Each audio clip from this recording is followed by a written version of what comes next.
Welcome back ناظرین، clinic on line میں دوبارہ خوش آمدید کہتا ہوں. جب بھی مینٹل پرابلمس پہ، مینٹل ہیلتھ کے حوالے سے پروگرام کرتا ہوں تو مجھے ہمیشہ لگتا ہے کہ پروگرام بہت کم پڑ گیا ہے. بریک پہ بھی کالز ہمارے پاس موجود ہیں اور اس سے پہلے بھی کالرز موجود تھے. ہم ٹاپک کو ڈسکس کرنا چاہ رہے ہوتے ہیں لیکن آپ کی کالز، آپ کی پرابلمز ہماری سر آنکھوں پہ ہوتی ہیں. اس حوالے سے آج ہمارے ساتھ موجود ہیں ڈاکٹر تبسم الوی صاحبہ جو کہ کنسلٹنٹ سائیکیاٹرسٹ ہیں. ڈاکٹر صاحبہ، بریک پہ جانے سے پہلے عائشہ صاحبہ کی بھی کال تھی اور ان کے صاحبزادے کا جو مسئلہ تھا وہ انہوں نے بتایا تھا کہ 27 سال ان کی عمر ہے اور 6-7 سال سے جو ہیں ان کو آوازیں آ رہی ہیں، اور یا تو وہ نمازیں پڑھتے ہیں تو بہت لمبی لمبی نمازیں پڑھ رہے ہوتے ہیں، ورنہ وہ بالکل چھوڑ دیتے ہیں. ان کو لگتا ہے کہ لوگ ان کے دشمن ہیں، ان کے خلاف ہیں. بالکل. کیا لگ رہا ہے آپ کو؟ دیکھیے، یہ سارے تو سائیکوسس کے سمپٹمز ہیں اور علاج بھی وہ کرا رہی ہیں اور علاج سے فائدہ نہیں ہو رہا یا پورا فائدہ نہیں ہو رہا. تو میرا خیال ہے کہ اگر جب پورا فائدہ بھی نہیں ہو رہا ہو تب بھی ڈاکٹر کے پاس دوبارہ جانا چاہیے اور بتانا چاہیے کہ فائدہ نہیں ہو رہا. بعض دفعہ ایک دوائی نہیں لگ رہی ہوتی تو دوسری لگ جاتی ہے اور بعض دفعہ ایک ڈوز کافی نہیں ہوتی پیشنٹ کے لیے تو وہ ڈوز بڑھا کے دینی پڑتی ہے. اور اس طرح کے لوگ تو عموماً یہ مانتے ہی نہیں ہیں کہ ہم بیمار ہیں تو وہ دوائی کھاتے ہی نہیں ہیں. آپ منہ میں بھی ڈالیں تو وہ پھینک دیتے ہیں. یہ سائیکوسس ہے، اسکیزوفرینیا میں اس لیے نہیں کہنا چاہتی کیونکہ میں نے ایکچولی دیکھا نہیں سائیکوسس. لیکن میں ایک کام ہی کرتا ہوں کہ عائشہ صاحبہ، ہمارے جو آج کا پروگرام ہے بیسیکلی ہم ڈپریشن، انزائٹیز پہ زیادہ بات کر رہے تھے، فوبیاز پہ بات کر رہے ہیں. بروز منگل ہمارے ساتھ ایک اور سائیکیاٹرسٹ موجود ہوں گے اور ہم بات کریں گے ٹپیکل اسکیزوفرینیا اینڈ سائیکوسس پہ. تو اس دن کا پروگرام ضرور دیکھیے گا اور آپ کے سوال کی تسلی بھی جو ہے نا اس کو آپ کو اس دن آپ کو تسلی والا جواب بھی اسی دن زیادہ ملے گا. ٹھیک ہے؟ تو اینی ہاؤ ڈاکٹر صاحب یہ بتائیے کہ عالیہ صاحبہ کا بھی سوال تھا کہ جو بریک پہ سوال تھا کہ ہم جو دوائیں دیتے ہیں سائیکیاٹرسٹ کہتے ہیں لمبے عرصے تک کھانی ہے. لمبے عرصے تک کیوں کھلاتے ہیں؟ بعض لوگوں کو تو یہ بھی کہا جاتا ہے کہ پوری زندگی کھانی ہے. دیکھیں، اس میں 2-3 کیٹیگریز ہوتی ہیں. اب کچھ بیماریاں ایسی ہوتی ہیں جن میں ڈپریشن بھی اسی طرح کی، ایک ڈپریشن آپ لے لیں اور ایک سائیکوسس لے لیں اور ان کے اندر بھی یہ ہوتا ہے کہ ریکرنٹ ایپیسوڈز ہوتے ہیں. اگر کسی کو ایک ایپیسوڈ ڈپریشن کا ہوا ہے تو ضروری نہیں ہے ساری زندگی دوائی کھانی. ہو سکتا ہے 6 مہینے کھانی پڑ جائے، ہو سکتا ہے سال کھانی پڑ جائے. 2 دفعہ ہوئے ہیں تو زیادہ عرصہ کھانی پڑ جائے گی. 3 دفعہ ہوئے ہیں تو اس کو چانسز یہ ہیں کہ لائف ٹائم کھانی پڑ جائے. 3 سے زیادہ اگر ایپیسوڈ سیویئر ڈپریشن کے ہو جائیں تو. اسی طرح سائیکوسس ہے. سائیکوسس کا اگر پہلا ایپیسوڈ ہوتا ہے تو یا اسکیزوفرینیا آپ کہہ لیں تو ضروری نہیں ہے کہ ساری زندگی دوائی. کوئی ایسی دوا نہیں ہے بس 1 مہینہ کا ختم سب صحیح ہو گیا؟ ایسا نہیں ہوتا. ایسا نہیں ہوتا ابھی تک کوئی ایسی. یہ دوائیاں تو اپنا فائدہ شروع کرنے میں ہی 10 سے 15 دن لگا دیتی ہیں اور جو اینٹی سائیکوٹکس ہیں وہ تو تھاٹ پروسیس پہ افیکٹ ڈالنے میں 6 سے 8 ہفتے لگاتی ہیں. اس سے پہلے تو وہ سوچوں پہ اثر ہی نہیں. یہ مجبوری ہے، یعنی مجبوری ہے. اچھا، ایمن صاحبہ گوجرانوالہ سے، ان کے 2 سوالات تھے. ایک اپنی چھوٹی بہن کے لیے، 18 سال ان کی عمر ہے اور ان کو یہ ہوتا ہے کہ وہ ہاتھ دھوتی ہیں تو بار بار ہاتھ دھو رہی ہوتی ہیں، ریپیٹیشن آف. اس کے علاوہ پھر چڑچڑاپن بھی ہے اور اس کے بعد ان کا میڈیکل کالج میں ایڈمیشن بھی نہیں ہوا. کیا کہیں گی اس حوالے سے؟ دیکھیے، جو انہوں نے چھوٹی سی جو ہسٹری سنی ہے اس سے لگتا یہ ہے کہ یہ ایک بیماری ہوتی ہے جسے ہم کہتے ہیں obsessive compulsive disorder.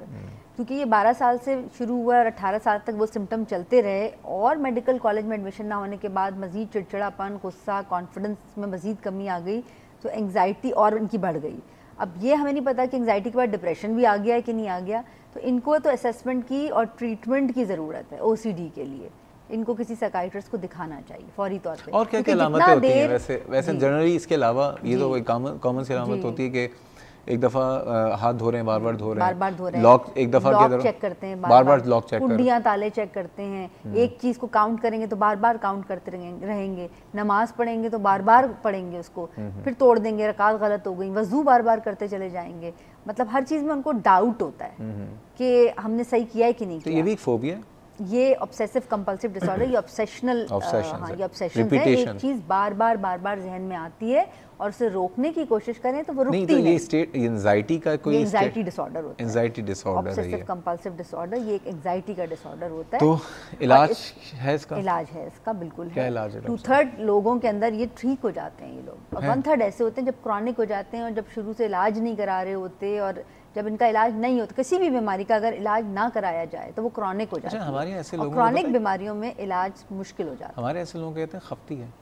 اس کو اس کے حال پہ چھوڑ دو، اس خپتی ہے، ٹھیک ہے، اور ہم نے ان کی زندگیاں خراب ہو جاتی ہیں، برباد کر دی ان کو، ٹھیک ہے نا. تو یہ قابل علاج مسئلہ ہے اور یہ بیماری ہے، وہمی ہے کہ یہ قابل علاج بیماری، اور یہ بیماری ہے. پہلی بات بیماری ہے، یہ وہمی نہیں ہے، یہ بیماری ہے. اور دوسری چیز یہ کہ ایسے لوگ بہت سیکریٹو ہوتے ہیں، یہ بتاتے نہیں ہیں. جو خاص طور پہ obsessional لوگ ہوتے ہیں یا obsessive compulsive disorder جن کو ہوتا ہے، یہ چھپا کے رکھتے ہیں اپنی ان چیزوں کو، بتانا نہیں چاہتے. تو ان کو لانا آگے اور ان کو ہیلپ کرنا بہت ضروری ہے. دوائیوں سے بھی ان کا علاج ہوتا ہے اور بیہیویئر تھراپی سے بھی ان کا علاج ہوتا ہے. اوکے، یعنی what she needs to visit a psychiatrist. اپنی بہن کو لے کے جائیں. اب بڑے بھائی کے ساتھ بھی 2 ڈیورسز ان کی ہوئی ہیں، بہت غصہ ہو چکا ہے، چڑچڑے ہو چکے ہیں. بھائی کو ہی نیڈس ہیلپ. یہ تو نہیں کہ ان کی اس غصے اور چڑچڑے کی پن کی وجہ سے ہی 2 ڈیورسز ہو گئی. مجھے نہیں معلوم کہ کس وجہ سے کیا ہوا ہے، کیا کاز ہے، کیا افیکٹ ہے، بٹ یہ میں ضرور سمجھتی ہوں کہ ان کو ہیلپ کی ضرورت ہے. ان کو ضرور ہیلپ. اچھا، کچھ لوگ ہوتے ہیں ویسے بہت غصے والے ہوتے ہیں، بہت مطلب ہر وقت سڑا منہ رہتا ہے ان کا. ایسے لوگوں کا کوئی علاج ہے؟ غصے کی اینگر مینجمنٹ کی بھی بہت سی ٹیکنیکس ہوتی ہیں. مطلب نہیں، ایک انسان ہے وہ ہمیشہ سے بہت سیریس سوبر رہا ہے اور ہر بات پہ غصہ آ جاتا ہے تو اور ہر وقت سڑا ہوا رہتا ہے، تو یہ ایک بیماری ہے یا اس کا پرسنالٹی کا ایک حصہ ہے؟ دیکھیں، یہ کسی چیز کو ہم نام ایسے نہیں دے سکتے کہ یہ بیماری ہے یا حصہ ہے. نہیں، ایسے ایک جنرلی ہمارے معاشرے میں کچھ ایسے گھر میں 1-2 گھر میں ایسے لوگ ضرور ہوتے ہیں جو ہر دفعہ بس ہر چیز میں. کچھ لوگوں کی تو پرسنالٹی ہوتی ہے. پہلے بھی ہم نے یہ بات کی تھی کہ بعض لوگوں کی پرسنالٹی ہوتی ہے جس میں ہر وقت یہ چیز چل رہی ہوتی ہے، ٹھیک ہے. کیونکہ بعض لوگوں میں انگزائٹی بہت زیادہ ہوتی ہے. جو انگزائٹی بہت زیادہ ہوتی ہے یعنی کہ پریشان رہنے کی عادت ہوتی ہے، تو ان کو غصہ بھی زیادہ آ جاتا ہے. بہت بہت شکریہ ڈاکٹر صاحبہ. ہمیشہ کی طرح آج بھی جو ہے چیزیں آج کیونکہ اتنی کالز ہوتی ہیں لگتا ہے کہ تسلی نہیں ہوئی ہے، لیکن یہ کہ ان شاء اللہ تعالیٰ آئندہ آنے والے دنوں میں، اگلا ہفتہ تو میں آپ کو ریسٹ کرواؤں گا، لیکن اس کے اگلے ہفتے آپ ضرور ہمارے پروگرام انوائٹیڈ ہوں گی اور جہاں سے بات چھوڑی وہیں سے دوبارہ کرنے کی کوشش کریں گے. بہت ساری دعائیں آپ کے لیے، آپ کے ادارے کے لیے کہ اللہ تعالیٰ اس میں مزید ترقی دے، مزید آپ لوگوں کو ہمت دے اور اسی طرح سے آپ لوگوں کی خدمت کرتے رہیں. بہت شکریہ. یہاں پہ بھی آئی ہیں، یہ بھی ایک بہت بڑی خدمت ہے. ناظرین، یہ تھا ہمارا آج کا پروگرام اور بات کی ہم نے کچھ فوبیاز کے حوالے سے، بات کی ہم نے کچھ بچوں کی تربیت کے حوالے سے، بات کی کہ شادی کرنے کا بھی ہمیں پتہ ہے کہ شادی کرنی ہے، لیکن ہمیں نہیں پتا کہ شادی کا زندگی کیسے گزارنی ہے. ہمیں یہ بھی نہیں پتا کہ ماں باپ کا رول کیا ہونا چاہیے. تو ہمیں تو کچھ بھی نہیں پتا، لیکن کوشش یہ کریں گے آئندہ آنے والے پروگراموں میں ڈاکٹر انصاری صاحب نے جو پوائنٹ ریز کیے ہیں، that is a wonderful point. اور اس پروگرام سے جب آپ لوگ بھی کچھ سمجھ رہے ہوتے ہیں تو مجھے بھی بہت ساری باتیں سیکھنے کا موقع ملتا ہے. تو ڈاکٹر انصاری نے جو پوائنٹ ریز کیا ہے، کوشش یہ کروں گا کہ آئندہ آنے والے پروگراموں میں اسی حساب سے کوئی پروگرام ضرور کروں کہ تربیت کے حوالے سے. اور ایک چیز یہ کہوں گا کہ غصہ، دیکھیں اس دنیا میں جو ہم تمام مسلمانوں کے لیے جو جہاں سے ہم کہتے ہیں نا کہ جو ہماری روٹ ہے، جو ہمارے مذہب کا ہے، وہ جو حیثیت، وہ جو ہستی ہے، وہ جو پرسنالٹی ہے، وہ ہم سب کے رہنما ہیں ہمارے پیارے نبی حضور اکرم صلی اللہ علیہ وسلم. اور ان کی جو سیرت طیبہ ہے، ان کی جو سنت ہے، اگر آپ جس طرح کے بھی ہوں، لیکن میں کہوں گا اس کو ضرور مطالعہ کریں. اس میں ہمیشہ ایک چیز نظر آئی ہے، پیار، محبت، شفقت. یہ پیار، محبت، شفقت جو ہوتی ہے نا، اگر آپ بڑے ہیں تو آپ چھوٹوں پہ غصہ کرنا بڑائی نہیں ہے، یہ آپ ان کے دل میں نفرت کے بیج بو رہے ہیں.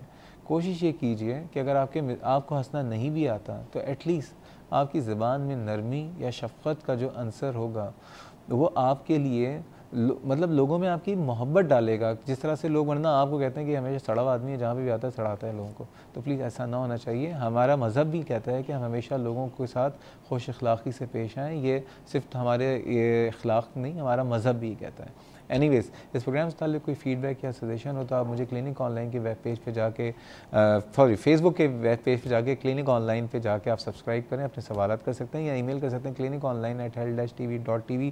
کل انشاءاللہ تعالیٰ پھر ملاقات ہوگی. کل تک کے لیے اللہ حافظ.